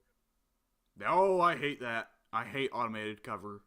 They actually made bloody words. They actually did that so you'd be encouraged to use your abilities. because instead of it just being a cover shooter and you just waiting for the enemy and using eagle vision to find where they are. Instead, then you can zip around the map wherever they are, shoot them in the back of the head, and then also jump away. Well, trying to take new spins on third-person shooting to try and make it more fast-paced and action-packed sounds a lot like Vanquish, doesn't it? Yeah. Which there's another game given away with gold that I'm intending to play soon. Partially because it's supposed to be as much character action as it is third-person shooter, right? I believe so, yeah. Now, you and me will have to play that in the same week sometime, so we can both talk about it. Yeah. So, that, as for the story, it actually follows a Telltale scheme. Oh boy! Oh my god, we skipped a topic! We skipped a fucking topic! We'll have to go back for that. But so, it follows the Telltale thing of sometimes, and by sometimes I mean, in this case, on the end of every episode, aside from the last one, you get a choice to make. And I actually kind of liked it because with how the game does it, you're working as the protagonist, and then for the last part of the episode, you become the antagonist, and you have to choose how the antagonist works against you. Okay, that sounds interesting. Yeah, and so I basically made the antagonist this crazed asshole. Because, if evil, then make him actually be evil. Well, I mean, I guess that's what you're going to go for. And apparently, the choices you make in the games also affect it also affects the episodes of the movie, of the series that came out with it. I have no idea because I never actually sat down to watch them because I couldn't be arsed. Yeah, that sounds a little bit silly. I remember them hyping it up as, the big cross-media, whatever, phenomenon plan thing, which has worked 0% of the time. Every time they try to do that, like, we're going to make 1 million franchises for this thing right out of the gate. Buy them all. No. Take a hard pass on that. But yeah, from what I could tell, because there are, just things that summarize what happened in the last episode, and from what I could tell, my choices actually did make a change in what stories I would see. Which must have been a pain in the ass to shoot all of the versions. yeah, I can imagine. That's always the question with these things is like, how, if they really want to make the choices affect the game, how willing are they to go far with the budget, Yeah. A thing that I disliked is that the game really wanted to be kind of like Assassin's Creed in that, it has climbing, it has platforming, which is not really heard of anymore, and it just doesn't work because you have no sprint button, you have no, just consistent climbing button, because your jump button, if the game doesn't recognize your speed to be enough to actually be able to climb, you just jump on the wall, kick the wall, and then jump it down.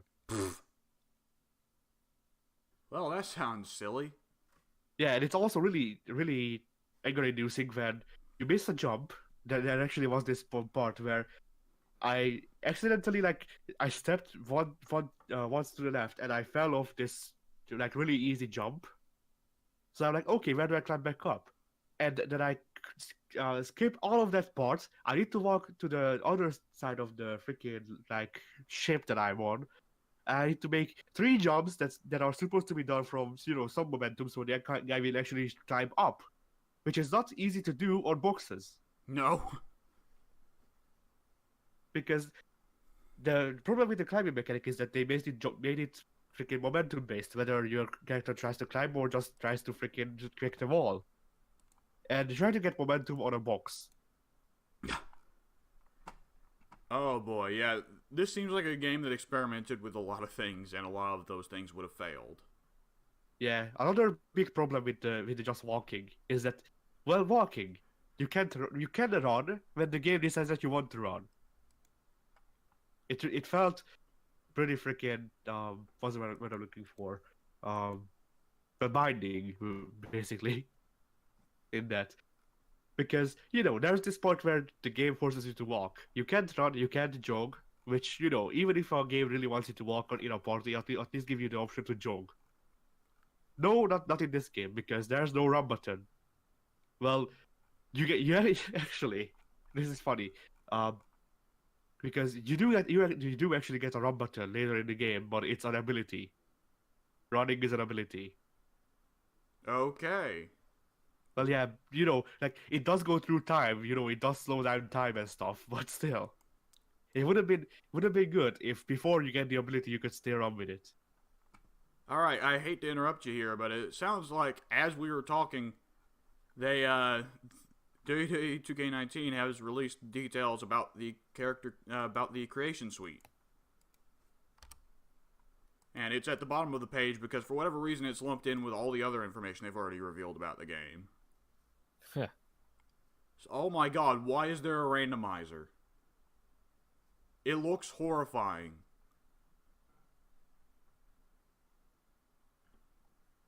Jesus Christ. Yeah, it looks like some I don't know what that is supposed to be. I'll pretend I didn't see that. Oh god. Rolling down. Oh no, that's Road to Glory. Towers. Aha! Wow, that is scary. Why would you have cel shading in a freaking fighting game? Yeah, a wrestling game. Okay. Some people want to customize absolutely every detail of their WWE 2K characters. Others just want a silly looking or badass character with minimal effort. Badass. In 2K19, we have plenty for both preferences. That's where the randomizer comes in, apparently. Yeah, I mean, don't you just want to be Big Boss Man as a part of the freaking Road Warriors? Yeah. You know that monster I made for our Skate 3 that we haven't recorded yet? This is him as a wrestler, yes. Yes, this is the most efficient way to produce that. It's going to be like the Henry Ford of horrible character creation monsters. So now we can mirror gloves, elbow pads, knee pads, so we don't have to go through the same creation process for them over and over again, thank fucking God. And it only took us this time, since No Mercy. Actually, WrestleMania 2000, to be fair, but yeah. We can now make old low pixel count version. We can now make low pixel count wrestlers. Oh man. Man, we're going back to the No Mercy, Here Comes the Pain shit. If we can make like PlayStation 1 box characters, supposedly. Yeah. I like this better than Big Head mode, honestly. Because I remember when Metal Gear Solid 5 Phantom Pain implemented where you could play as old Metal Gear 1. Like old Metal Gear Solid 1, PS1 Snake, and it was the best, dumbest thing. Oh no, that's the block bodies. They're like Minecraft characters, not old graphics. It's not as fun. Well, at least you can present it. At least you can pretend that Roblox wrestling is canon now. I'd rather not. Let's see. Environment filters, okay, yeah, all those filters. And now custom side plates for championship. Wait, custom side plates for championships. As in, the championship will actually adjust for every superstar it gets attached to. You don't have to go in. Hopefully. You don't have to go in and change the title for every superstar that carries it. Yeah. Because I remember the stuff they introduced, like Stone Cold with the smoking belt, with the smoking skull belt. Like, the smoking skull belt is completely useless because you have to change it to the smoking skull belt for every time Stone Cold holds the title. So if they actually make it where it will dynamically change to at least the side plates of the smoking skull belt, holy shit. That'd be fucking incredible. And I mean, okay, accurate side plates are tied to WWE superstars to automatically change out whenever the title changes hands. So yes! There's your answer. Very nice. That's fucking amazing. I love it. And the Money in the Bank briefcases are now customizable as well. Okay, so you can just change the color and add logos to those. That makes sense. They wouldn't go too in-depth with those. But has anyone ever had like a particularly custom Money in the Bank briefcase? Because I've only ever seen them with just the regular red or blues. Maybe RVD or something like that. Yeah, Rob Van Dam and Edge have both decorated their briefcases, if I recall correctly. I think Punk did as well with his first one. That's going to be a weird thing when you're in the character customization menu. All right, you got all the stuff down, you got the moveset down, you got the entrance down, you got the championship side plates down. Now make this character's specific custom Money in the Bank briefcase. Like, there is such a low chance you'll even see that. Ah, well. It's a damn cool feature regardless. Right. If 2K19 ends up being the most complete wrestling game for both simulation stuff and goofy bullshit, then yeah, I'm absolutely buying it. Not as soon as it comes out, because it's coming out like in the next couple of days, right? Yeah, next week. Yeah, 20 days on the 4th, Warhammer 2 is going to be releasing its next DLC. I'm not releasing, revealing its next DLC, which means they'll be releasing at the end of the month. And Red Dead Redemption 2 is also coming out at the end of the month. So, no, I do not have the money to get 2K19 now, but I will get it at some point, absolutely. Because, damn, this sounds good. I'm glad that came out mid-podcast. But, yeah, going back to the topic we missed, with Telltale closing down, it looks like Walking Dead Season 1 and Minecraft Season 1 evidently were the only ones that were profitable, supposedly. This may just be rumors, but... yeah, it's some report from... Yeah, comicbook.com. But basically, that's an interesting takeaway. Because how long was their business just loss leaders? Like... was it the loss leader strategy, or was it like them just constantly trying to imitate the success of Walking Dead and failing throughout? I don't know. Was Walking Dead their first game, Season 1? No. Not their first. No, they've been going since like Sam and Max or Back to the Future before then. Walking Dead was just the game that made them big. Ah. Makes sense, because I had never heard of them before that. Yeah, but you probably heard of the Jurassic Park video game or Back to the Future. I definitely heard Back to the Future, never heard of Jurassic Park. Ah. Well, supposedly those old games weren't great. No, they weren't. We actually got Back to the Future for free with gold. Yeah. Yeah, I remember getting it with gold. I didn't bother to touch it, but my dad played it, and he wasn't too impressed. I don't think anyone in my family's ever watched Back to the Future. I guess I'm part of your family now. Pink, have you never watched Back to the Future? No, that's why I said it's weird, because Back to the Future was like one of my parents' favorite movies, And so it was like almost always on as a little kid. Huh. Yeah, I guess I'm a huge weirdo for having never watched it. And Addie's a foreigner. We'll have to start a poll now. Who all has seen Back to the Future and who all has not? Is this commonplace, or is it odd to have never seen it before? That's probably odd. I mean, how many of the guys on the forum are like old 80s nostalgia obsessed, right? Oh, yeah. But what was I going to say?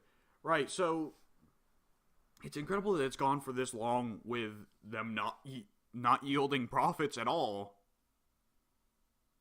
I mean, supposedly, like, Tales from the Borderlands, which Addie can vouch for me here, it is one of their best, possibly the best Telltale ever came out with. Supposedly, it was just a titanic failure. Like, supposedly the last two episodes of Tales from the Borderlands were made by a skeleton crew working overtime, unpaid. Oh, wow. Because the CEO wanted to just cut the entire series midway through, and they didn't want to end it at episode 3. They wanted to finish it. And, like, Addie, like, could you imagine if Tales from the Borderlands had ended at episode 3? Well, yeah, I can. I wouldn't have given a shit. I would have given even less of a shit about Telltale. Because like Wolf Among Us and Tales from the Borderlands are really the only two series from them that I liked. Both only got 1 season. Yep. Well, Wolf Among Us was supposed to get a season 2, but it got shit canned. It's not anymore. Nope. Walking Dead, it's going to run unfinished. They're ending on episode 2 of season 4. Yeah, season 4. Watch THQ Nordic slip in. Brian cracked the exact same joke. I'd Oh honestly yeah, be because fine. it's so easy to make. I'd appreciate that because THQ Nordic seems to actually be giving a lot of freedom to the developers they pick up. Yeah, And I like the THQ Nordic, but they are pretty reckless to spending in the last couple of months. yeah, hopefully Darksiders 3 makes them a lot of money because otherwise those poor bastards are fucked. Yeah. Well, it's just destiny. Yeah. The THQ name. Ah. So, Addy, what is the big game you've been holding off on talking about because you know me and you are going to talk about it a ton? Bayonetta. Bayonetta! So, you beat it on easy from last I heard. Yeah, I was going to go through it on hard, but I didn't have the time with editing and recording scenario and stuff. So yeah. Yeah, I also have not had the time to make much progress in Bayonetta lately. But I'm solidly stuck like halfway through the game is where I'm stuck at. Which chapter are you on? Okay, so the second big boss, the one that's the one that causes the storms and everything, and you fight him at the Air Force Base. I'm stuck like just after him. Like I completed the highway level, and I'm stuck on the one after that. Okay, yeah, that is about halfway done. There's like back to back 2 more bosses like that, by the way. Oh boy. The bosses in Bayonetta are really fun, but I'm getting my ass kicked by like just the regular dudes. The point I am stuck at is honestly just the part where I have to fight like a couple lightning claw dudes. You know those guys? Yeah, they are assholes. The way I found worked against them the best is, well, enabling witch time, and then I used the katana because, of course, and doing Virgil's charge up attack. Oh, that is an interesting idea. I think I tried to do that, but at the time it wasn't working because they were somehow dodging it. But they may have been cutting me off. Yeah, they were probably cutting you off because there's 2 levels of charging, and the damage varies depending on how you charge it. But even if you charge it to the lower level, it does pretty good damage. So if you can hit them a couple of times in witch time and then do it, or just hit them out of it and then enter witch time and then do it, it should kill them. All right, I'll definitely have to try that. Like I'm running into the issue where I'm relying on witch time to beat most of the harder enemies, and I can't tell if I'm supposed to do that. From what I can tell, you are. I spent most of my time in witch time. Yeah, it's just I've seen a couple combo videos where evidently combos do exist in this game, so I should be figuring them out, but I'm not figuring them out. And I prefer not having to rely on witch time because I'm really bad at timing my dodges. I had no problem with it. It's harder it's harder with some guys to tell where the active frames of their attack are. The lightning claw guys are really big on like it's very difficult to tell where the active frames are. Yeah, definitely. What have you bought so far? I think I've bought a lot of mistake items. I haven't actually bought the stiletto, her forward Y attack, and instead I bought the slide, which is not nearly as good. Oh yeah, I actually I bought most of her moves like nearly at the end because I just didn't need them. The breakdance and the katana were good enough for most of the game on easy. I'm at this point I'm considering saving up to just buy one of the artifacts that lets me enter witch. You should. The one that lets me enter witch time when I get hit is a definite consideration for me. Yeah, I was about to say you should definitely invest in that, and you should also invest in the one that throws you into bats once you get hit, or once you press the dodge button when you get hit. Oh yeah, I tried that one out in practice mode and I wasn't very good with it, but I was wondering if that one was more effective in gameplay, in actual action when you aren't trying to deliberately invoke it, Yeah.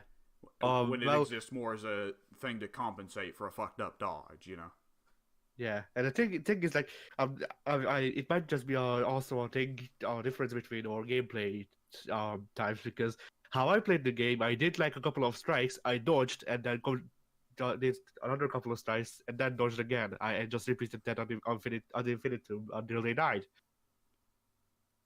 Huh. And that seems to work out on normal as well, because I still get silvers and golds, so. Okay, I also, so far in the game, I have not figured out the meter that Bayonetta has. Her magic meter, I've not really figured out how it works. All I know Oh is yeah, so she I actually, yeah, she loses it if she gets hit, right? yeah, And it builds up when she hits others. yeah, And at max, she gets to do the big torture attacks, right? yes. And it seems to me the torture attacks aren't really that effective, right? So should I save? Should I use the meter for something else? I usually just use the torture attacks on the really big um enemies, well, in a wave, and then just save. Basically, I use it on them to kill them fast, and then just went about my way. Okay, and other enemies can't interrupt you while you're doing a torture attack, right? I don't believe they can. They might still be able to damage you, but I don't believe that they can interrupt it. Okay. Because some of the artifacts spin magic meter, right? Yeah. All right. Like, I'm just kind of at an awkward point where I'm bad enough at the game where I can't build up meter. I keep getting hit, and it knocks my meter out. Yeah. Just for the next couple of battles, just don't even really try to attack them. Just try to dodge until you get the muscle memory. That's what I did. Okay, yeah, I'll try that. I'll definitely stick with that. I'm probably going to go back and play some of the levels I've already finished to make some money and shell out for some of the moves I don't have, like the bats and the stiletto. Yeah. And the funniest thing is, I never actually, try saving up for, well, I tried saving up for the stuff, but I never, played through levels again. Huh. And I still have like 4 different artifacts and also most of her moves. Oh, also, have you gone past the part where you get to turn into animals yet? Yes, that is earlier in the game. You get the ability to turn into Puma naturally, but I also shelled out to get the ability to turn into a bird. Yeah, you want to get the bird one because on the last level it saved you a couple of times. The bird's really good for any of the levels where there's a lot of air. Like, the second big boss fight is definitely notable for the bird helps a lot. Yeah. Yeah, the last level to get to the boss, if I remember correctly, or something like that. But basically, the whole level is centered around freaking Super Mario Galaxy. So, you're in a box, and you need to switch basically you need to switch your gravity. And sometimes that works, sometimes it doesn't. When it doesn't, then the bird saves you a lot of times. Okay, that sounds about right. Now, I will say, from what I've played so far, it seems like the best parts of the game are the boss fights against Jean, the Bayonetta's Virgil. Yeah. How many fights are there against Jean? I believe that after the Air Force Base, there's at least one more, because there's one where she has rockets.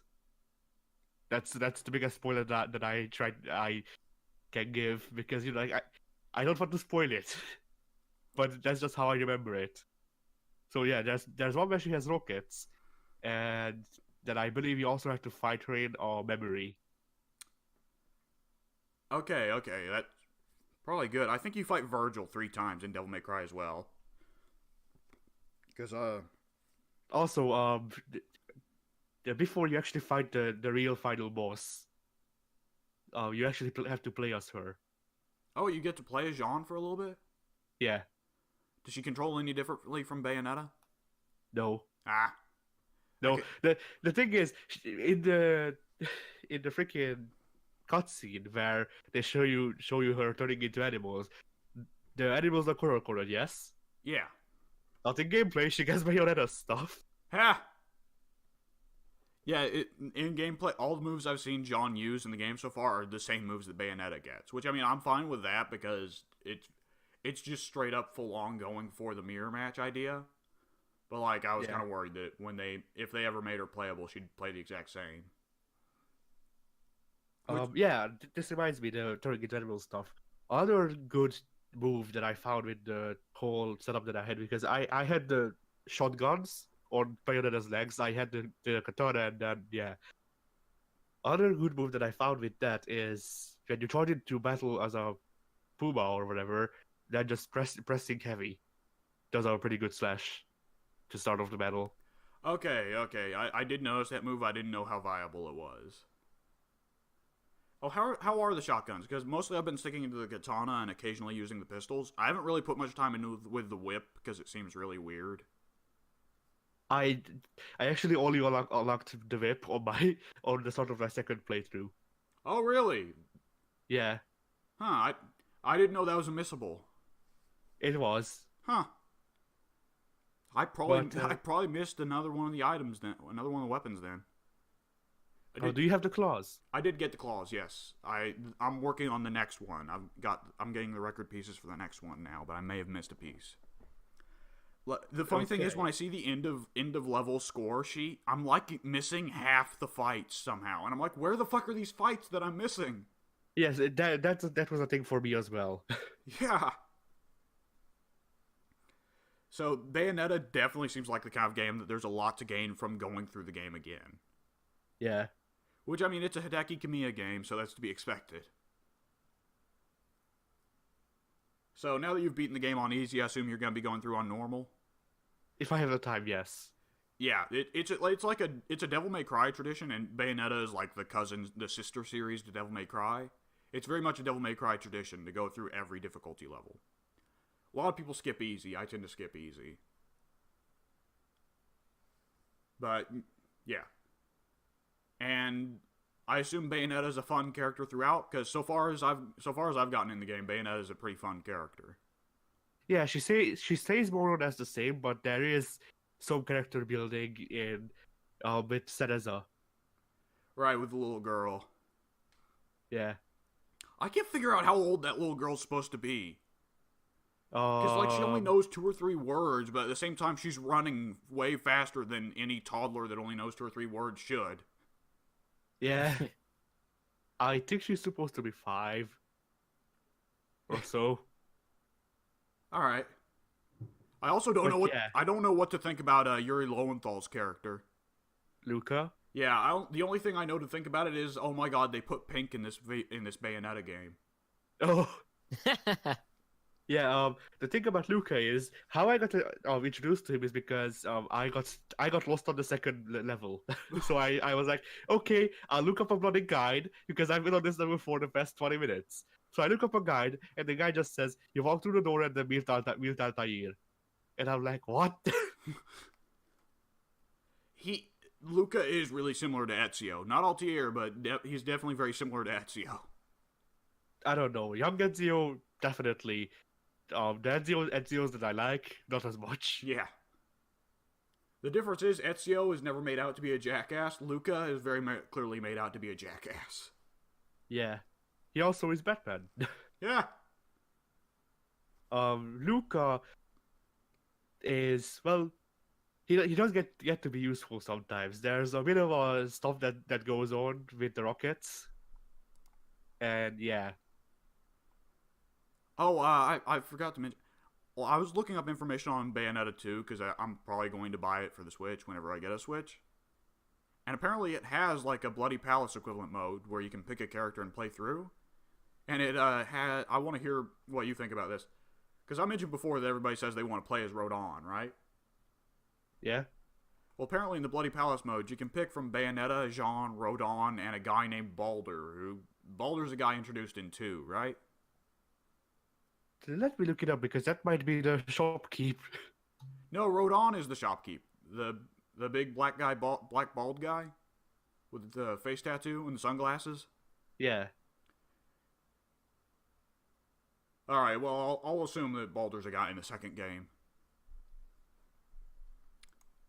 So I'm looking it up. I'm like, Yeah, Bald. Oh no! Baldur is not introduced into. oh, so is he a character Okay. I've missed? No, do you want me to spoil the freaking twist? No, I'm fine.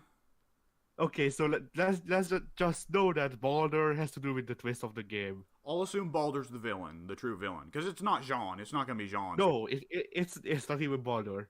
Oh, He is a villain. Well, we're fighting angels. Is the main villain God? You're more close to reality than you want. Oh boy. The final boss fight is against God. How could there be a Bayonetta 2 if she defeats God? I don't know. Alright, well. Is that about all you've done in this past week, Pink? I mean, Addie, fuck. Ah! God. Yeah. I can't.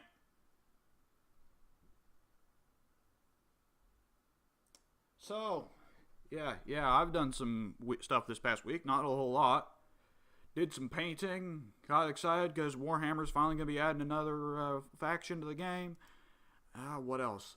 I've been putting lots of time into beating Devil May Cry 4 on hard mode. That game's fun. There's a weird thing with video games. You guys ever notice that whenever you leave a game alone for a while and you don't touch it for like a month, then you come back, you're suddenly so much better at it? Yeah. Yeah, it's weird how that is, isn't it? Have you seen me play Uller while half asleep? Yeah. I'm not playing Sprite actively anymore. I switched to Forerunner.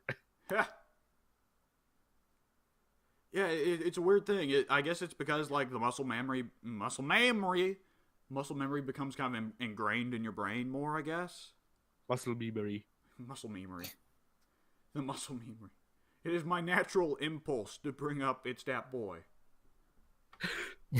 that boy was one of the worst memes I've ever seen. I don't know what the fuck it was supposed to mean.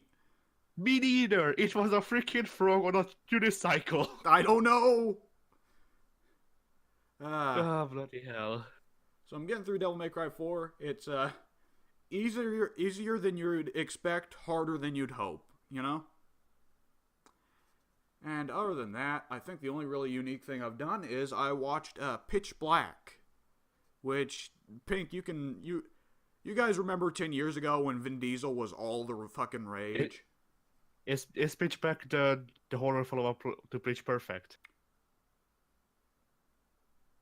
Well, I mean... What?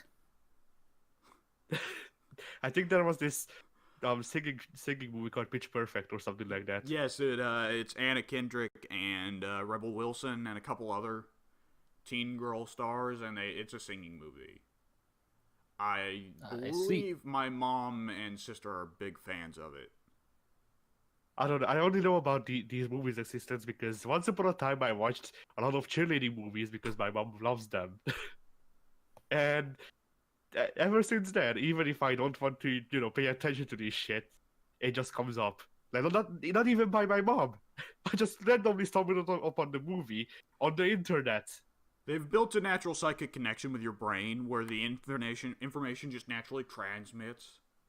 Yeah. You're a magnet for that stuff now. But yeah, so the Riddick series was real big about 10 years ago. Do you remember that being big over here, Pink? Right. Oh shit, Riddick. Yeah. I actually saw the movie, I want to say. The first Riddick or the second Riddick? The first Riddick. Okay, so the thing is, neither of the actual Riddick movies are the first movies in the Riddick series. It actually started with the sci-fi horror movie Pitch Black, which some people retroactively call Chronicles of Riddick Pitch Black. But no, it wasn't called Chronicles of Riddick at all. And part of the idea of Pitch Black was that Riddick was a prisoner being transported, and the ship he's being transported on crash lands on a deserted planet. He escapes during the crash, and it also turns out that the planet is covered in animals that hate the light, but are otherwise completely ruthless, efficient killers, unstoppable. And it becomes very much this thing of, we follow the group of survivors of the crash who are simultaneously scared shitless of the horrible monsters and Riddick. Because at that point, it was actually, Riddick wasn't a big action hero yet. And now, if you go back and watch Pitch Black, then it's the big twist that Riddick isn't the villain is spoiled, of course. But at the time, the big thing was you didn't know whether or not to trust Riddick. Because at the time, all you knew about him was that he was a murderer in prison. Right. And it's handled very well. I think it's handled pretty well for an old 90s sci-fi horror movie. The special effects have aged fairly well, but I think it's partially because like they did it with a mix of CG and practical effects. Where there are some angles where you can tell it was more special effects, where you can see like Vin Diesel is grabbing onto the monster's hands, and you clearly see he's holding onto the hands of a puppet that's off screen, and the arms just reach off screen, right? Right. And it's aged a lot better than a lot of other '90s attempts at using CG, like looking at you, Phantom Menace. And the movie is a lot more, like, since it hadn't really been turned into the big franchise that Chronicles of Riddick would later become, it feels a lot more like the movie was willing to do a lot more ruthless shit. Because Riddick's not a horrible person, but he still does some stuff that's like, ooh, that was pretty bad. That was pretty evil. And even the main character who isn't Riddick, the main chick, Fry, even she does some pretty awful shit. They go to places that you wouldn't expect out of like a normal action series franchise. And it's not, for it being a horror thing, it doesn't rely too heavily on jump scares, which thank fucking God. It relies more naturally on the fact that the monsters stick to the dark, so, if the lights go out, you're fucked. Yeah. And there's some neat moments. And I don't really intend on ever watching the rest of the Riddick series, because I assume that it only gets worse from here. It can be assumed. Yeah. Stars Vin Diesel. The only thing I remember about Riddick is that I think it might have had a video game, and I wanted to play it for the longest time, but I don't know what it was on. It had 2 video games that were actually, they did really well critically. Because Vin Diesel supposedly, got sick of bad movie video games, started his own video game development studio, and he made the 2 Riddick games himself, and they turned out to be... He programmed it. He might have. He was... He's like, I don't trust these amateurs, let me do this myself. Supposedly the 2 games were, fucking really great stealth third-person shooter games. And then the development studio immediately failed as soon as they stopped making Riddick games, because then they tried to make a different game based off a Vin Diesel movie that was never released called Wheelman, and it was supposedly terrible. I think this is the game that I saw. Chronicles of Riddick, Assault on Dark Cantina. Yes, that was supposed to be one of the 2 great Riddick games that Vin Diesel made. It's incredible that Vin Diesel's a gigantic fucking nerd in real life, isn't it? Yeah. Or actually, it might have been Escape from Butcher Bay, because it's an original Xbox game. And when did the first movie come out? The first Chronicles of Riddick or Pitch Black? Chronicles of Riddick. That'd have been 2003, 2004, maybe. Okay, so still original Xbox era. Yeah. So yeah, it probably was Escape from Butcher Bay then, the game that I saw. Butcher Bay and Dark Athena are both supposed to be great, from my understanding. Ooh, it's first person. Oh, it's first person? I didn't know that. I thought it was third person. Yeah, here's a picture. First person must be really weird, considering Riddick. Well, Riddick has weird eyes where he sees. Isn't he blind or really sun? He is very sun sensitive because he spent half of his life in a prison that was permanently in the dark. So he paid a doctor in cigarettes to go do surgery on his eyes so that he can see in the dark, but at the same time he can't really see in the light. So he's got permanent night vision, basically. And he has to wear... Whenever you see those famous shots of him wearing the goggles, he has to wear the goggles because the goggles supposedly are reverse night vision goggles, Right. Yeah. So I wonder if that's a mechanic, because if that's a mechanic in that game, then that's actually really interesting. Actually, both Assault on Dark Cantina and Escape from Butcher Bay are technically the same game. Really? Why? Because it says on Wikipedia, in May 2007, Vivendi announced that Escape from Butcher Bay was being remade by Starbreeze Studios for PC, Xbox 360, and PlayStation 3, entitled The Chronicles of Riddick, Assault on Dark Cantina. Oh, so it's just a remake. I didn't know that. Yeah. Huh. It was the game was really referred by Vivendi as a reinvention of Escape from Butcher Bay. It would include a multiplayer mode and new single-player content. Huh. I need to look into those games sometime. Yeah, so do I. But yeah, that's about all I did, and I believe that the three of us have probably got to print out more Terraria content to go ahead and get this thing done before Addie's Game Pass subscription ends. So, folks, we will see you later. Bye. Say Addie. Bye. Say bye, Addie. There we go. Hey, you didn't need me to tell you. Progress. Progress.